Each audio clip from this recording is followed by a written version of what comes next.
All right, I'm going to talk to you about plaster today. And there are a variety of kinds that we have, but first I want to give you a quick overview about plaster in general. Plaster is a stone-based material. It's made out of gypsum, and it is mixable with water.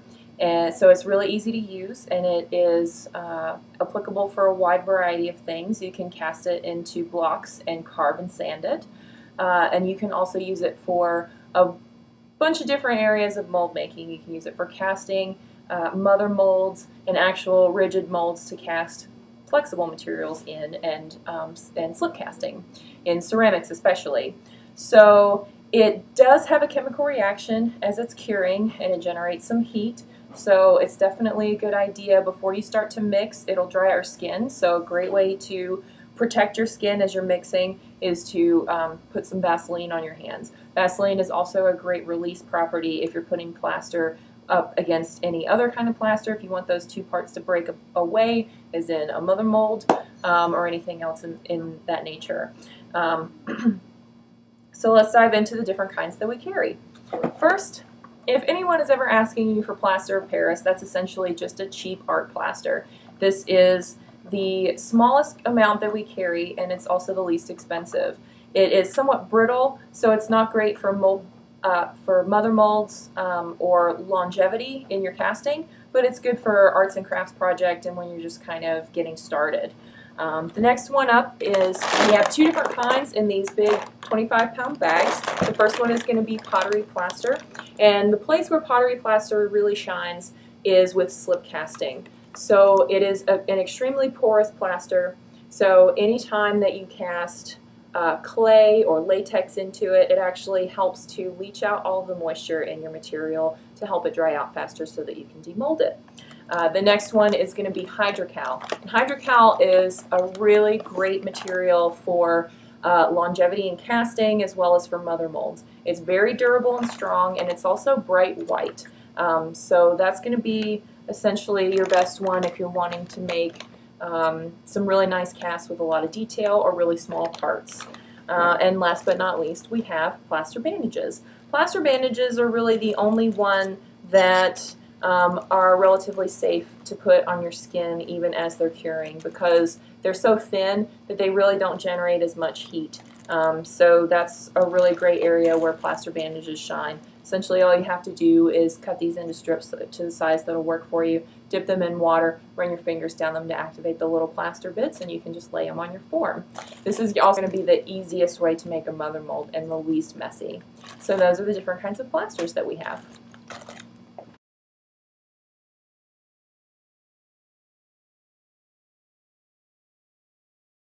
Hi, I'm going to be talking about latex today. Latex is also a relatively old material. It's been around for a long time. It is a natural material that comes from the rubber tree. It is a very flexible material, and you can use it to make a brush-on mold. It is an air-dry material as opposed to a curative process, so you really want to take your time when you're making your mold out of this material, because if you put it on too thick, it really won't cure in the center very well, and you'll end up with a mold that's just kind of mushy and weird. Comes in two different sizes, depending on how big or how small you're going to venture into mold making. And it does shrink as it's drying, so you want to make sure that if you're making a mold of something that really needs to fit exactly the way that you made it, this is probably not the best thing to use. It does deteriorate over time because it's a natural material, but we're talking many, many years. So as long as you treat your mold well, you can have a pretty long-lasting mold with this, relatively speaking. It does need a mother mold, which you can use plaster bandages for. It's a really great one. It's great for stone-based casts like plaster or cement. You can also pour wax into it and other things like that. You can pour resin into it, but it's not the best material for resin because resin goes through the chemical curative processes that generate a tremendous amount of heat, and it can really drastically shorten the life of your mold. So if you just need a few pulls out of it and you're dead set on using resin, it'll work all right, but there are definitely better materials out of there. If this is too thick for you to go right out of the jar, you want to thin it with ammonia. So if you open this up, you can definitely tell that there's ammonia already in this, so you want to make sure that you're working in a well-ventilated area. but you can thin it to a small extent with the ammonia. It's great for beginners because it's pretty cheap and easy to use. Relatively safe when we're talking about a lot of other mold materials that tend to potentially cause some irritation to your skin and other things like that. You definitely do not want to put this on your skin when it's wet. It is just not really the best thing, but it is great for masks and other prosthetics if you're interested in using it as a positive material. If that is what you're going to do, the pottery plaster is a great negative material for this to get brushed into, and it will help to leach out all of the moisture and allow you to have a great cast. It is also a really great sculptural material if you want to brush it out and make these cool skins. You can embed things into it, and a lot of artists in the past, like Ava Hess, have used materials like this, and they are several years old, and you can start to see, if you ever see them in person, they are starting to deteriorate a little bit, but we're talking, 50 or 100 years, as opposed to, 5 years down the line, this thing is falling apart. So it's a really cool material, and that is latex. All right, so next up we have is alginate. And this one is primarily used in body casting. What alginate is, it's a seaweed gelatin-based material that mixes with water, and it kind of mixes up to the consistency of like a firm jello, almost like tofu. It's great at capturing a wide variety of details. And it's something that you can use in a block variety, or you can kind of make a brushable mold. It's not really brushable per se. When you kind of mix it up, it's something, let's say if you were to do a face, you'd have to like really slather it on. Because again, it's like the consistency of like pancake batter to peanut butter, depending upon how you mix it up. It's really has a variable cure time if you add different temperatures of water. So for instance, if you add really hot water, it's going to cure a lot faster. If you add cold water, it's going to cure a lot slower. And if you've never used the material before, I recommend actually going with the coldest water you can. I mean, you don't want it to be ice cold, but like close to room temperature water, so you get as much work time and mix time with it, because it can be a little cumbersome to mix it first because it gets really kind of pasty, and then as you work out the lumps, it kind of approaches that pancake batter. Mold release, it generally won't stick to anything unless it's really porous or like fabric or hair. So if you're trying to do an organic thing, let's say like a tree limb, seal it before you go ahead and put the material on it. If you're trying to get a fabric pattern, make sure that fabric pattern's sealed. If you're going to do hair, like my chops here, I would go ahead and work Vaseline or mineral oil into it so it doesn't actually go ahead and embed itself into your hair. It has its limitations because it is a temporary mold. Generally, the first cast that you're going to get is going to be the most detailed and the best one. You can get multiple casts, but each time, because it's such a really brittle material, it's just going to kind of pull away little chunks at it each cast that you go. So you're going to kind of lose detail over time. It also shrinks, so it's something that as soon as you demold, let's say I was making my hand. As soon as I pull my hand out of that mold, I'm going to want to go ahead and mix and pour and fill it with something just so that I get the best, most accurate cast. So as far as casting materials, you're also limited because it's always like leaching out water. It's a very wet material. So anything like urethane plastics, epoxy resins, polyester resins, all those things are a no-go. Anything that is not going to cure super quick or that is not water-based, you're going to run into a problem. So things like plaster is really the best. You can get away with wax, but that kind of poses some challenge. But those two would be the two that I would actually go ahead and pour into it. It's a really fun material, so I beg you guys all to go ahead and try it out and make some fun body molds. So that's alginate. Okay. So we've kind of talked about some of the beginner mold making materials, things that are water-based, things that are single parts like latex. Now we're starting to get into some of the more complicated mold making materials that really where kind of chemistry comes into play. But the first thing that we have to do before we kind of talk about some of the working properties is that the safety. So the product that we're referring to here is RioFlex 30, and it is a urethane pourable mold making rubber. It can also be cast if you need flexible things. but it's something that has some safety concerns. One, it is toxic in its smell. So make sure you have good ventilation. If you don't have good ventilation, invest in a respirator. It's something that will attack your mucous membranes over time, and that's just not a good scene. Two, and more importantly, is the skin irritation and the eye irritation. So it's something that you make sure you want to wear gloves, whether it's nitrile or latex, it doesn't matter, long sleeves, because you don't want to get it on your skin because you can get a nasty rash. And then two, make sure you wear some kind of eyewear because when you're mixing this stuff, if you splash it or something like that and it hits you in the eye, that is an even worse scene. So now that you kind of got the safety bits, let's go ahead and talk about how this stuff works. So urethane, this stuff is about the consistency of honey. It is meant to be poured over a form and it is a 50-50 by volume curative system, meaning that you got to have equal parts A and equal parts B. It is not food safe, so this is not the one to make the chocolates, the chocolate mold for. This is strictly going to be great as a mold making material for casting. One thing too is that this stuff wants to stick to everything, so it's really important that you seal and mold release. So if you have something that's really porous, but let's say that you don't want to permanently seal it, maybe with like an acrylic spray, you want to be able to take it off. That's what we have our Super Seal for.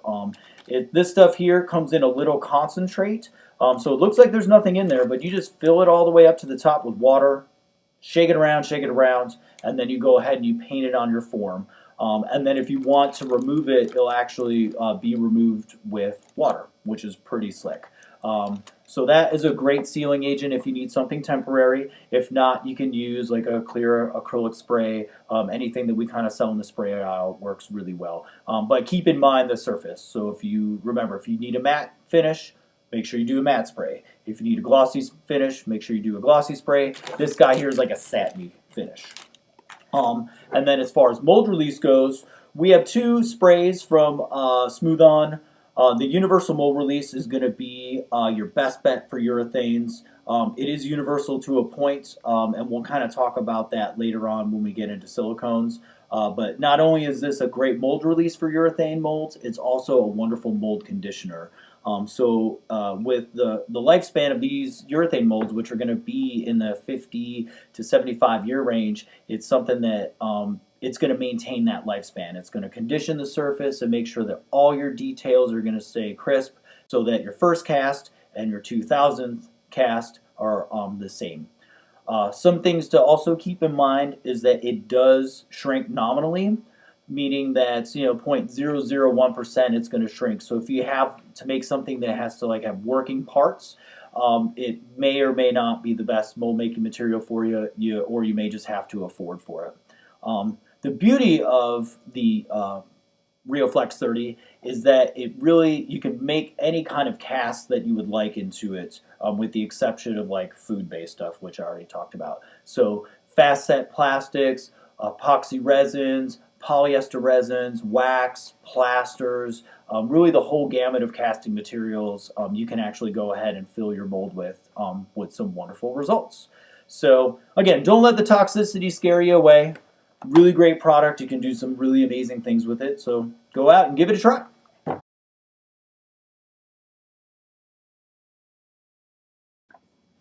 Okay, so now we're going to talk about silicones. And before we get into the specific kinds of silicones that we carry, we're just going to kind of have a general discussion about silicone. So there are two varieties that you can buy out in the world. There's TinCure and there's Platinum Cure. We actually only carry Platinum Cure, and what Platinum Cure is, it is silicone that does not shrink. It also can take temperatures up to 450 degrees, so that's what makes it unique. Also, it is very long lasting. So we're talking about like 75 years if you keep your molds in a really good condition. So those are the advantages, and they also tend to be easier systems to work with. Most of them are 1-to-1 by volume. You can find ones that are 10-to-1 by weight, but the ones that we carry are 50-50 by volume.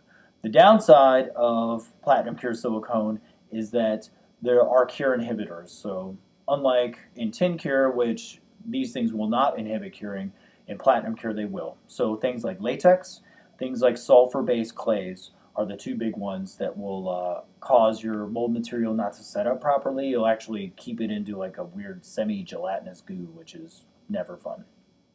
So we got it in the Platinum Cure silicones in three forms. We have it in a pourable option, a brushable option, and a putty option, and all of them have their pros and cons. So I'm going to start off first by talking about the Mold Star 15 Slow. And so what the Mold Star 15 Slow is, it's a pourable Platinum Cure silicone. It is 15 in the sense that its durometer is 15, so it tends to be softer rubber. Also, they state that it's naturally degassing, meaning that when you pour it, air bubbles naturally are going to want to kind of rise up to the top. You may have to cajole your mold just a little bit to get the air bubbles off the surface, but I've actually used this stuff a lot, and it really kind of holds true, which is really awesome and surprising. The beautiful thing about it is you can cast just about anything into it, with the exception of like stone-based stuff. You can cast it in there. It's just really abrasive to the surface. So that would be one thing that I avoid. It also touts it as it does have natural releasing properties, which is really awesome. However, make sure that your surfaces are sealed. We go back to the super seal. And if you're ever pouring Platinum Cure silicone on top of Platinum Cure silicone, or any silicone on silicone, you're going to need to get a release agent. So this is actually more of a genuine universal mold release. This is Ease Release 200. And this will release everything as well as silicones, unlike the universal mold release, which actually has silica in it, so it functions like a glue. So make sure that if anybody's grabbing silicone, they're making a multiple part mold, make sure they get the Ease Release 200. That pretty much sums it up for the pourable version. All the properties that are in the pourable are going to be across the board for all of the silicones, with the exception of the putty, because it's unique, because it's food grade. So Rosie's going to talk about the brush up option. All right, so we have Rebound 25, and we saw the example of this in the beginning of the video. This was the orange brush up hand mold that we used. That was a good one. And it is a really great material for saving money on product. If you're making a relatively large mold, like we said earlier, this is a really wonderful product to use instead of making the block mold.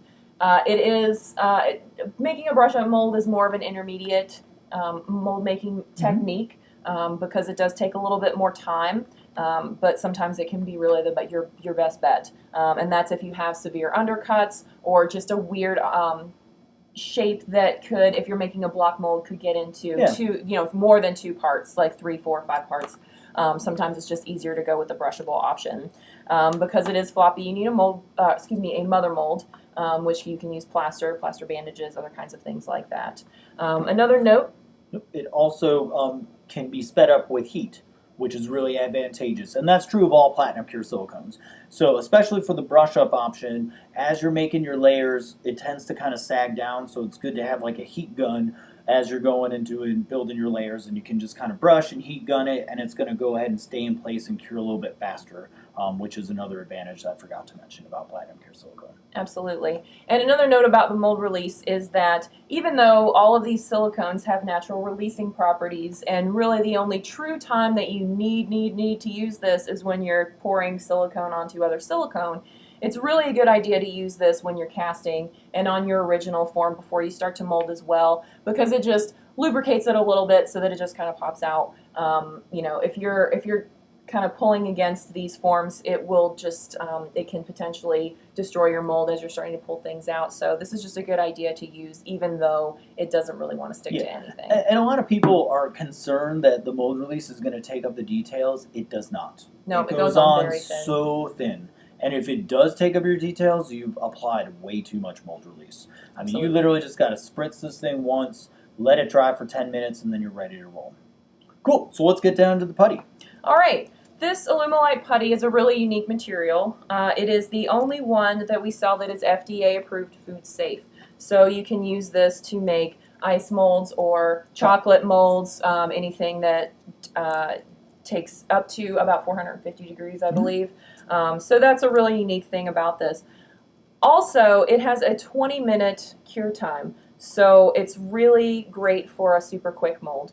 And because it's a putty, earlier we talked about pourable materials seeping into the pores of your surface if it's not properly sealed. This is one of those exceptions to the rule where you can kind of get away with putting this on porous materials. I've put this on tree trunks to get impressions of details and textures on those surfaces. You can actually go out and take molds off of architectural details with this, which can be really advantageous if you live in a city that has, any kind of restoration projects going on old buildings where they've got broken pieces. They can take molds off of those to help to repair them.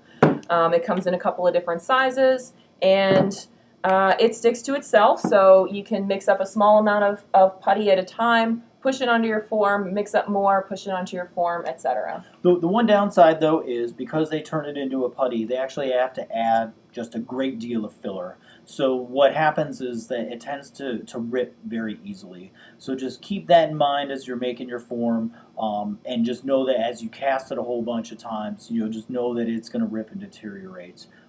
So that pretty much wraps up the different kind of mold making materials that we carry just for molds and kind of how they work. The next segment is we're going to get different kind of casting materials and that we've kind of briefly touched on in this video. So hang on to your hats, kids.